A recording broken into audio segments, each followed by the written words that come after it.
Here is how to get the legendary Cheep Cheep and legendary Blooper in Paper Mario the Origami King, and how to get the Fish Collector Trophy. There are 3 locations that you could go fishing in this game, and that is around Overlook Mountain, there's another location in Shogun Studios, and the location that we have to go to get the legendary Cheep Cheep and legendary Blooper is at Full Moon Island in tile F3. In Shogun Studios, you might see a big fish that looks like the legendary Cheep Cheep, but once you catch it, it turns out to just be a ninja in disguise, so you have to go to Full Moon Island at tile F3. Once you're at this fishing location, there are 2 strategies that you could use. The first one is a little bit faster. What you'll do is you'll click on Start Fishing on the fishing rod, you'll wait for all of the shadows of the fish to appear, and if you don't see any big shadows of any big fish, then you just cancel, quit, and start again. So this way, when you start fishing again, new shadows will appear, and you have a chance at spawning the shadow of the legendary Cheep Cheep or the legendary Blooper, which will be a very large shadow. So whenever you see a large shadow, you should try catching it because it might be the legendary Cheep Cheep, it might be the legendary Blooper.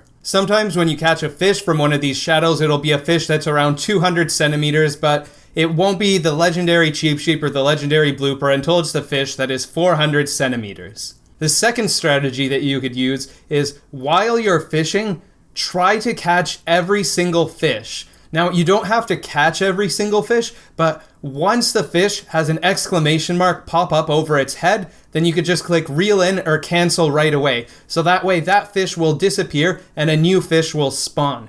This way it won't be as fast as starting fishing and canceling and starting again, but if you use this method, this will give you practice and it'll help you with aiming so that when the big fish shadows do finally appear, you'll have more practice and you'll be better at getting your fishing rod right to the exact location of that fish, so you won't mess up and you'll be able to definitely catch it. So those are the 2 methods that I recommend for catching the legendary Cheep Cheep and the legendary Blooper. You could either start fishing and cancel if you don't see any big shadows, or you could try to catch every single fish, but only actually reel in the large fish. And it should take maybe 5 minutes, probably not more than 10 minutes, to be able to catch both of them. So hopefully this video has helped you. If it has, please leave a comment letting me know and subscribe so that you could see more of my content. I wish you good luck with catching your fish and enjoy the game.